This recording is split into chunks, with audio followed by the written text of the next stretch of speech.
Hi friends, welcome to നാടൻ foodie. ഇന്ന് ഞാനിവിടെ തയ്യാറാക്കാൻ പോകുന്നത് നല്ല ടേസ്റ്റി ആയിട്ടുള്ളൊരു മാമ്പഴ പുളിശ്ശേരിയാണ്. ഇതെങ്ങനെയാണ് തയ്യാറാക്കുന്നത് നോക്കാം.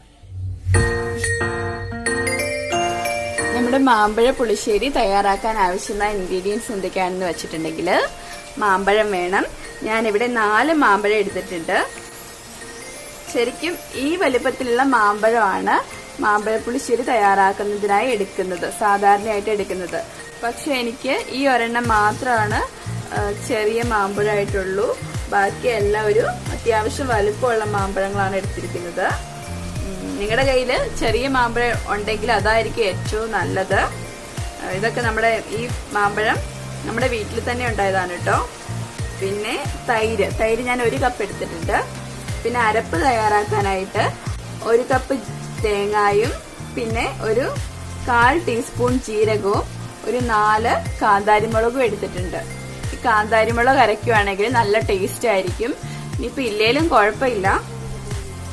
പിന്നെ 3 പച്ചമുളക് എടുത്തിട്ടുണ്ട്. പൊടികളായിട്ട് 1/4 ടീസ്പൂൺ മഞ്ഞൾപ്പൊടിയും 1/4 ടീസ്പൂൺ മുളക് പൊടിയും 1/4 ടീസ്പൂൺ ഉലുവാപ്പൊടിയും എടുത്തിട്ടുണ്ട്.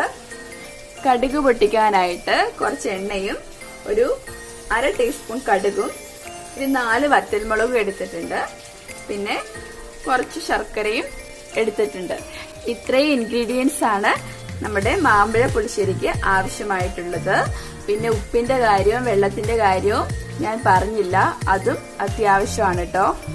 ഇനി വേഗം നമുക്ക് മാമ്പഴ പുളിശ്ശേരി തയ്യാറാക്കാം. ഞാൻ നമ്മുടെ മാമ്പഴം തൊലി കളഞ്ഞ് എടുത്തിട്ടുണ്ട്. നമുക്ക് ഈ ചട്ടിയിലോട്ട് ഇട്ട് കൊടുക്കാം നമ്മുടെ മാമ്പഴം. ഞാനിവിടെ മൺചട്ടിയാണ് എടുത്തിരിക്കുന്നത്. ആവശ്യത്തിന് വെള്ളം ഒഴിച്ചു കൊടുക്കാം.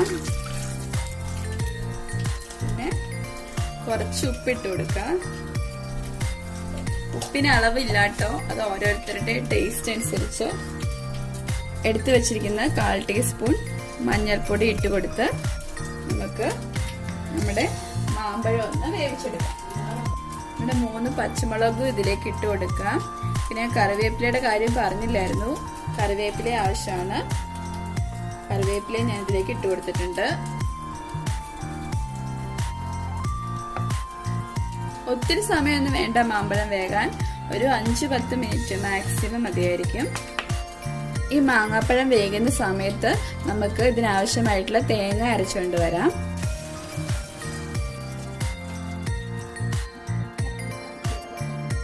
ഈ ഒരു മിക്സിയുടെ ജാർ എടുത്തിട്ടുണ്ട്. അതിലേക്ക് നമ്മുടെ എടുത്തു വെച്ചിരിക്കുന്ന കാന്താരിമുളക്, 4 കാന്താരിമുളകാണ് എടുത്തത്. പിന്നെ 1/4 ടീസ്പൂൺ ജീരകവും 1 കപ്പ് തേങ്ങായും ഇതിലേക്ക് ഇട്ട് കൊടുത്ത് നന്നായിട്ട് അരയണം കേട്ടോ. നല്ല വെണ്ണ പോലെ നമുക്ക് അരച്ചുകൊണ്ട് വരാം. പിന്നെ കുറച്ച് വെള്ളം കൂടെ ഒഴിക്കണേ.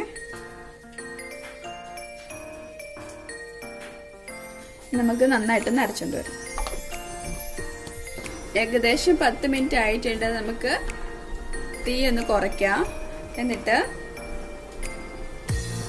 നമ്മുടെ അരപ്പിട്ട് കൊടുക്കാം. നല്ലതുപോലെ അരച്ചിട്ടുണ്ട് ഞാൻ.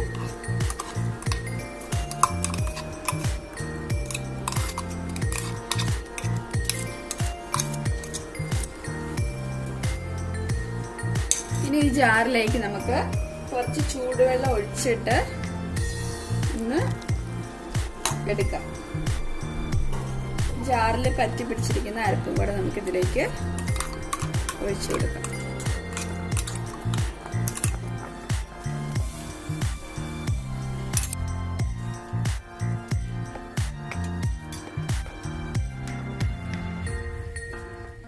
ഇനി ഇതിലേക്ക് നമുക്ക് എടുത്തു വെച്ചിരിക്കുന്ന 1/2 കപ്പ് തൈര് ഒഴിച്ചു കൊടുക്കാം. സോറി, 1/2 കപ്പ് അല്ലായിരുന്നു കേട്ടോ, 1 കപ്പായിരുന്നു, മാറിപ്പോയതാണ്. പിന്നെ 1 കപ്പ് തൈരാണ് ഇതിലേക്ക് ഒഴിച്ചത്. തൈര് ഒഴിച്ചു കഴിഞ്ഞിട്ട് ഇതൊന്ന് ചൂടായാൽ മതി, തിളയ്ക്കേണ്ട ആവശ്യമില്ല. നമുക്കിതിലേക്ക് നമ്മൾ എടുത്തു വെച്ചിരിക്കുന്ന 1/4 ടീസ്പൂൺ മുളക് പൊടിയും 1/4 ടീസ്പൂൺ ഉലുവാപ്പൊടിയും ചേർത്ത് കൊടുക്കാം. നന്നായിട്ടൊന്ന് ഇളക്കിയിട്ട്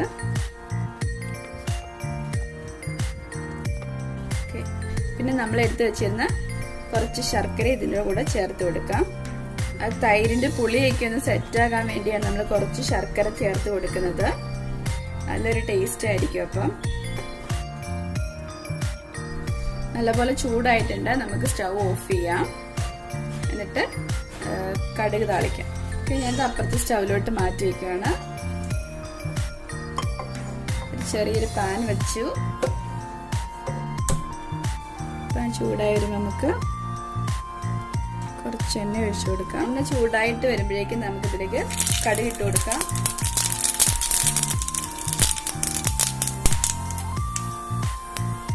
നമ്മുടെ വറ്റൽമുളക് ഇട്ട്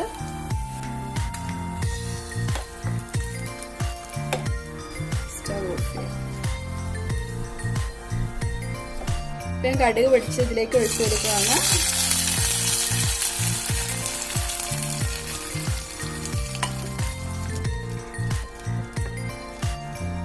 ഇതൊന്ന് ഇളക്കി കൊടുക്കാം. നമ്മുടെ മാമ്പഴ പുളിശ്ശേരി ഇവിടെ റെഡിയായി കഴിഞ്ഞു.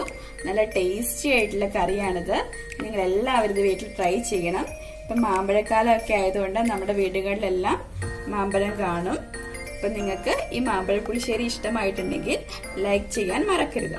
നമ്മുടെ ചാനലിലെ മറ്റു റെസിപ്പികളും നിങ്ങൾക്ക് ലഭിക്കുന്നതിനായി ചാനൽ സബ്സ്ക്രൈബ് ചെയ്യാൻ മറക്കരുത്. കൂടാതെ തൊട്ടടുത്തുള്ള ബെൽ ഐക്കൺ കൂടി ക്ലിക്ക് ചെയ്യുകയും വേണം. വീണ്ടും മറ്റൊരു റെസിപ്പിയുമായി നമുക്ക് കാണാം. അതുവരേക്കും bye. Thank you. Take care.